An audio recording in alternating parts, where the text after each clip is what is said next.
तो सभी को नमस्कार एंड जय श्री राम दोस्तों। और 15 अगस्त की हार्दिक शुभकामनाएं। और जो भी विद्यालय हैं, जो भी कॉलेज हैं, आप लोग जाए वहाँ ध्वज लहराएं और जलेबी खाना ना भूलें।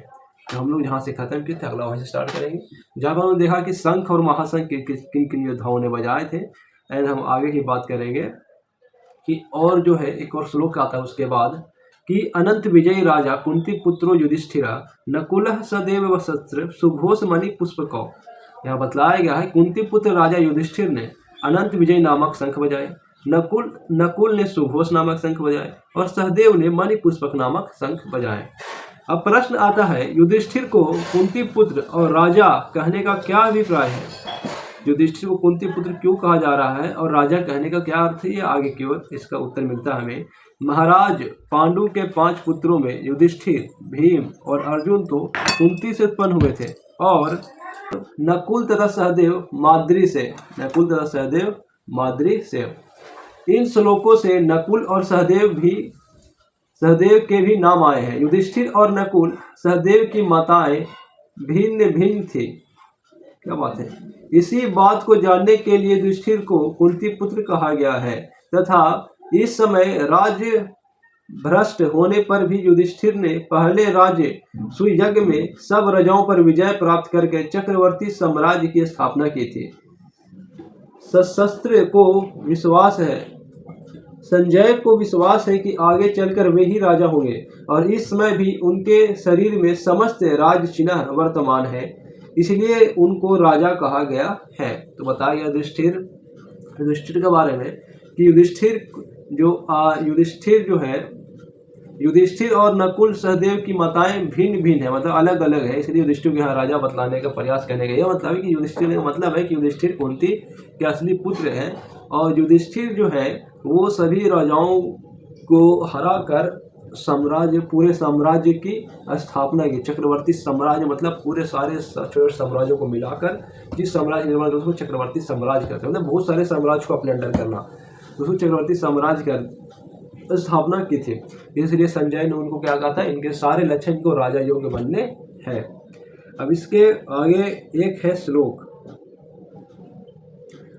है कस्यस्व परमेश्वास शिखंडी च महारथ धृष्ट घुमृत्रो विराटस्र सत्य की श्राप पराजिता द्रुपदो द्रौपदेयास्त्र सर्वस पृथ्वीपते सौभ्रद्रस्त्र महाबाहु शंख नदभो पितृकृपिथका। इनका मतलब बनाने का है, श्रेष्ठ धनुष वाले काशीराज और महारथी शिखंडी एवं धृष्ट घुम्र तथा राजा विराट और अजय सात्यकी, राजा द्रुपद एवं द्रौपदी के 5 पुत्रों और बड़ी भुजा वाले सुभद्र पुत्र अभिमन्यु, इन सभी ने हे राजन सब ओर से अलग अलग शंख बजाए। प्रश्न है, काशीराज, धृष्टघुम्र, विराट, सात्यकी, द्रुपद, द्रौपदी के 5 पुत्र और अभिमन्यु तो परिचय पहले प्रासदिक रूप में मिल चुका है। शिखंडी कौन थे और इनकी उत्पत्ति कैसे हुई? आपको पता होना चाहिए शिखंडी कौन है, इसके बारे में अब पता लगाते हैं शिखंडी कौन है। उत्तर, शिखंडी और धृष्टघुम्र दोनों ही राजा ध्रुपद के पुत्र थे। तो शिखंडी और धूम्र किसके पुत्र थे? ध्रुपद के पुत्र थे। शिखंडी बड़े थे, ध्रुपद घुम्र छोटे। पहले जब राजा ध्रुपद के कोई संतान नहीं थी तब उन्होंने संतान के लिए आशुतोष भगवान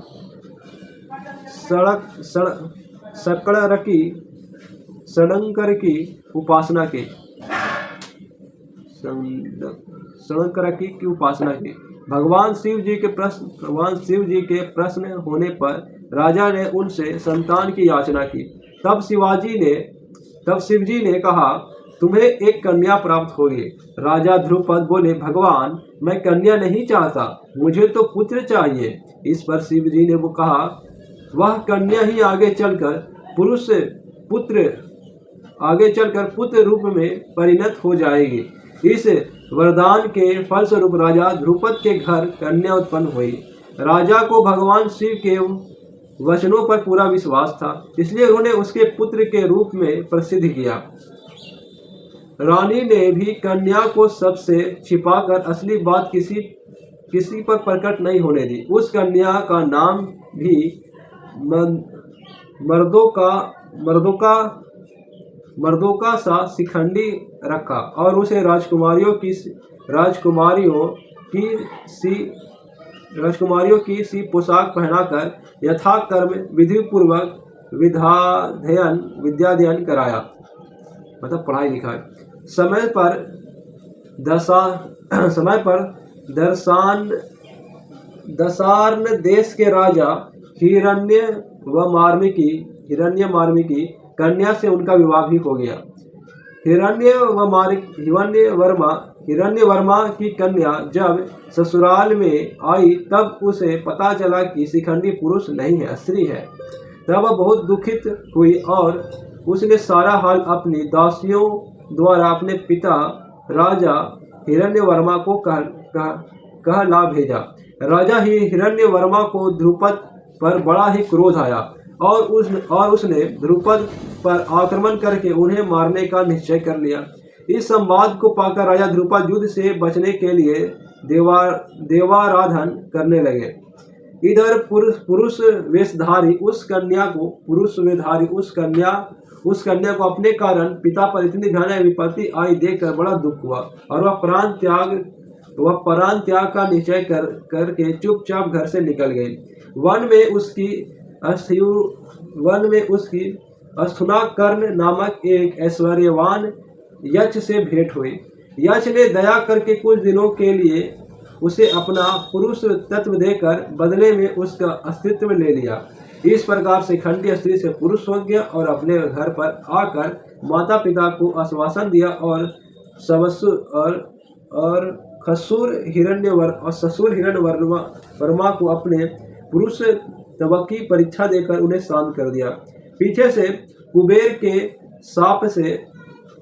के साप से सुनाकर जीवन भर अस्त्री रह गए। सुनाकर जीवन भर अस्त्री रह गए। इससे शिखंडी को पुरुष में लौटाना नहीं पड़ा और वे पुरुष बने रहे। भीष्म पितामह को यह इतिहास मालूम था, इसी से वे उन पर शस्त्र प्रहार नहीं करते थे। ये शिखंडी भी बड़े शूरवीर महारथी योद्धा थे। इन्हीं को आगे करके अर्जुन ने पितामह भीष्म को मार डाला, भीष्म को मारा था।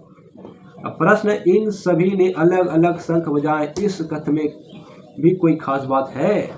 उत्तर मिलता है, सर्वस्व शब्द के द्वारा संजय यह दिखलाते हैं कि श्री कृष्ण पांचों पांडवों और काशीराज आदि प्रधान योद्धाओं के जिनके नाम लिए गए हैं, अतिरिक्त पांडव सेना में जितने भी रथी, महारथी और अतिरथी वीर थे, सभी ने अपने अपने शंख बजाए। यही खास बात है।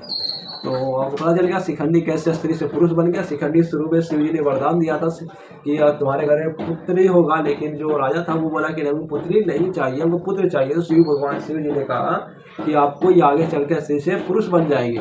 तो ये विश्वास करके फिर स्त्री नामक शिखंडी पुरुष नामक नाम दिया और विश्वास था पूरा। तो शिखंडी को पूरा शिक्षा उच्छा दिया और उसको स्त्री रूप में छुपाए रखा। और उसकी विवाह एक वर्तेस्या वार्म नामक राजा की पुत्री से कर दिया गया। तो जब उसकी पुत्री को पता चला, जब शिखंडी की पत्नी को पता चला कि ये स्त्री है, पुरुष नहीं है, तो उसने अपने दासियों की मदद से अपने राजा को क्या किया, अब अपने पिताजी को बताया था कि मेरी विवाह पुत्री से हो गई, ये पुरुष नहीं है। तो इसी वजह से तो हिरण्यवर्मा जो थे, उन्होंने युद्ध का घोषणा कर दिया और उन्होंने कहा कि हम जा रहे युद्ध करने और उसके पूरे साम्राज्य को खत्म कर देंगे। तो हिरण्यवर्मा ने ये बात जब बात फैलाई तो जो शिखंडी था वो डर गया कि मेरे कारण मेरे पिताजी को इतना बड़ा भयानक विपदा आ गया है। तो वह सीधा जंगल में गया, उसको मिला एक अर्थी मिला सर्व मिला। क्या मिला? एक व्यक्ति मिला जिसका नाम था भारतीय योद्धाओं ने अर्जुन के पिता यक्ष से भेंट उनके शिखंडी का भेंट एक यक्षवान से हुई जिनका नाम क्या था? अस्थुनाकर्ण था। तो अस्थुनाकर्ण को एक श्राप चढ़ा कि जो वह जीवन भर स्त्री ही रह जाएगा और शिखंडी दर पुरुष ही बना रह गया। तो इस तरह शिखंडी स्त्री से पुरुष हो गया। और ये जो कथा थी वो भीष्मपितामह को पता थी, इसलिए वो स्त्री पर प्रहार नहीं करते थे, इसलिए शिखंडी ने उनको आखिरकार मार डाला। जैसे कि आपने देखा पीछे की ओर वंदे मातरम का नारा लग रहा है, तो आप लोग भी जाइए जो लोग नहीं गए हैं स्कूल में, और जो लोग स्कूल में गए हैं बहुत बढ़िया। अब आगे संबंध आता है भगवान श्री कृष्ण और अर्जुन के पश्चात पांडव सेना के अन्याय सूरवीरों द्वारा सब और शंख बजाए जाने की बात कहकर अब उस शंख ध्वनि का क्या परिणाम हुआ, उससे संजय बतलाते हैं एक श्लोक में। एक श्लोक आता है, जब सारे वीरों ने शंख बजाया तो उससे क्या प्रभाव पड़ा, उसके बारे में श्लोक संजय बताते हुए एक श्लोक में बताते हैं। स घोषी धात्र राष्ट्र ना हृदय यानी वे दयालत नमस्त्र पृथ्वी चैव तुम लो वयनु ना देना। इसका मतलब है, और उस भयानक शब्द ने आकाश और पृथ्वी को भी गूंजाते हुए धार्त राष्ट्रों के यानी आपके पक्ष वालों के हृदय विदीर्ण कर दिए। और विदीर्ण मतलब भयभीत शायद होता होगा।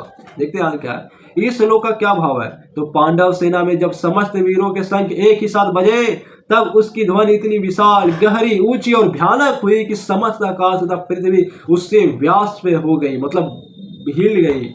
इस प्रकार सब और उस घोर ध्वनि के फैलने से सर्वत्र उसकी प्रतिध्वनि उत्पन्न हो गई, जिससे पृथ्वी और आकाश गूंजने लगे। उस ध्वनि को सुनते ही दुर्योधन नादी धृतराष्ट्र पुत्रों के और उनके पक्ष वाले अन्य योद्धाओं के हृदय में महान भय उत्पन्न हो गया। उनके कलेजे इस प्रकार पीड़ित हो गए मानो उनको चीर डाला गया हो। तो इतनी बड़ी विशाल ध्वनि थी, उसके सामने वाले पक्ष वाले जो थे वो बहुत ही उनके में भनभीत, इतना वो डर गए, भयभीत हो गए, उनको लगा कि कोई उनको मार रहा है, ऐसा उनका प्राण निकल गया, ऐसा ध्वनि उत्पन्न हुआ। अब संबंध में आगे है पांडवों की शंख ध्वनि से कौरव वीरों के व्यथित होने का वर्णन करके अब चारों श्लोकों में भगवान श्री कृष्ण के प्रति कहते हुए अर्जुन के उत्साहपूर्ण वचनों का वर्णन किया जाता है। तो इन 4 श्लोक को सुनिए। अथ व्यवस्थित नादष्ट्रा धाते राष्ट्रान कपिध्वज प्रविते शस्त्र समापते संपाते धनुरुधमय पांडव हरिषकेश तदा वाक्यमिदमा महीपते। अर्जुन उपवाच सेनयोरुभयो मर्धे रंथा स्थाप्य मेड़च्यतु। तो इसका मतलब है, हे राजन, इसके बाद कपिध्वज अर्जुन ने मोर्चा बांधकर डटे हुए धृतराष्ट्र संबंधियों को देखकर उस शस्त्र चलने की तैयारी के समय धनुष उठाकर हृषकेश श्री कृष्ण महाराज से यह वचन कहा, हे अच्युत मेरे रथ को दोनों सेनाओं के बीच में खड़ा कीजिए। प्रश्न, अर्जुन को कपिध्वज क्यों कहा गया? अर्जुन को यहाँ पे एक और टाइटल मिला कपिध्वज का, अर्जुन को आप कपिध्वज भी बोल सकते हैं। तो उत्तर मिलता है, महावीर हनुमान जी भीमसेना को वचन दे चुके थे। महावीर हनुमान जी भीमसेना को क्या दे चुके थे? वचन दे चुके थे। इसलिए वे अर्जुन के रथ की विशाल ध्वज पर विराजित रहते थे और युद्ध में समय समय पर बड़े जोर जोर से गरजा करते थे। यही बात धृतराष्ट्र को याद दिलवाने के लिए संजय ने अर्जुन के लिए कपिध्वज विशेषण का प्रयोग किया है। तो कपिध्वज का प्रयोग क्यों पता चल गया? क्योंकि अर्जुन के रथ में वीरों के वीर बजरंगबली हनुमान जी उनके ध्वज में विराजमान थे और वह युद्ध के बीच बीच में गर्जा करते थे, जिससे दुश्मन भयभीत हो जाता था। इसी से उनको नाम कपिध्वज भी कहते हैं। अब आगे सुनिए। प्रश्न है, अर्जुन ने मोर्चा बांधकर डटे हुए धृतराष्ट्र संबंधियों को देखकर शस्त्र चलने की तैयारी के समय धनुष उठा लिया। इस कथन का स्पष्टीकरण कीजिए जरा। अब उत्तर आता है, अर्जुन ने जब यह देखा कि दुर्योधन आदि सब भाई कौरव पक्ष के समस्त योद्धाओं सहित युद्ध के लिए सज धज कर खड़े हैं और शस्त्र प्रहार के लिए बिल्कुल तैयार है, तब अर्जुन के मन में भी वीर रस जग उठा था तथा उन्होंने भी तुरंत अपना गांडीव धनुष उठा लिया। अब प्रश्न है, संजय ने यहाँ भगवान को पुनः ऋषिकेश क्यों कहा है? ये ऋषिकेश या हरिकेश मुझे नहीं पता, हरिकेश है, हर्षिकेश शायद।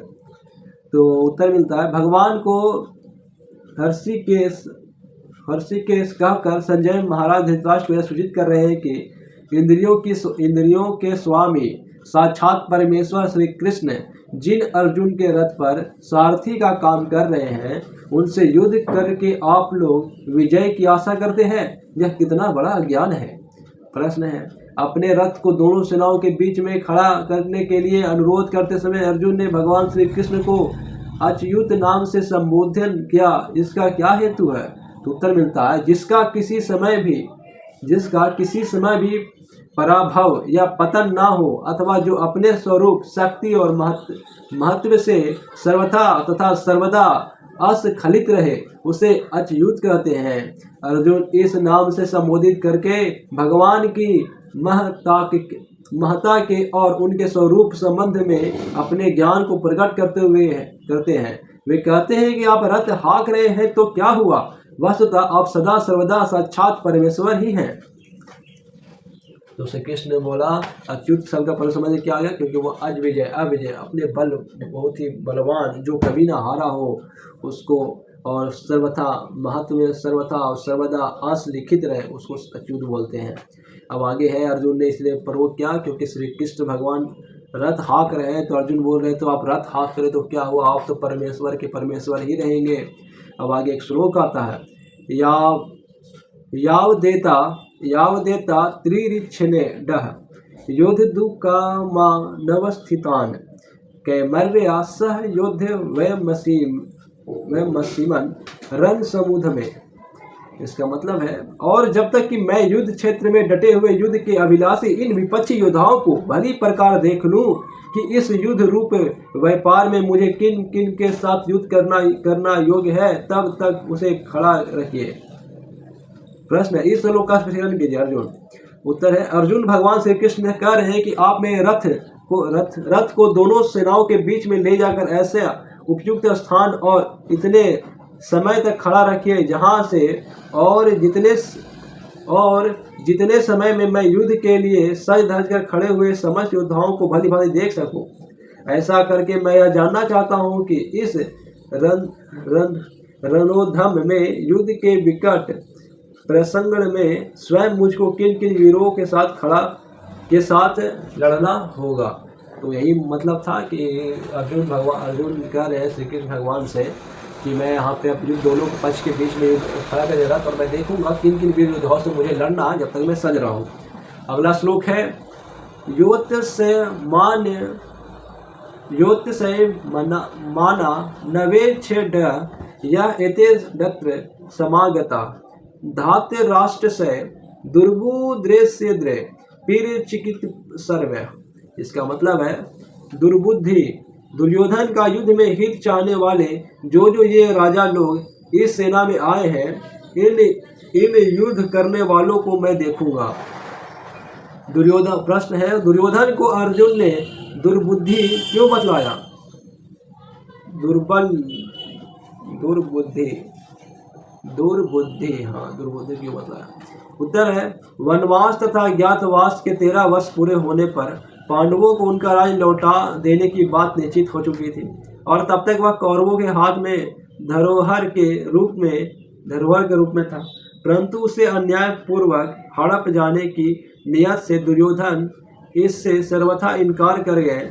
दुर्योधन ने पांडवों के साथ अब तक और तो अनेकों अन्याय तथा अत्याचार किए थे, परंतु इस बार उनका यह अन्याय तो असह्य ही हो गया। दुर्योधन की इस पाप बुद्धि का स्मरण करके अर्जुन उन्हें दुर्बुद्धि बतला रहे हैं।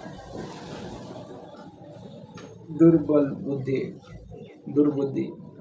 प्रश्न आगे आता है, दुर्योधन का युद्ध में हित चाहने वाले जो ये राजा इस सेना में आए हैं, इन युद्ध करने वालों को मैं देखूंगा। अर्जुन के इस कथन का क्या अभिप्राय है? उत्तर मिलता है, अर्जुन का इसमें यह भाव प्रतीत होता है कि पाप बुद्धि दुर्योधन का अन्याय और अत्याचार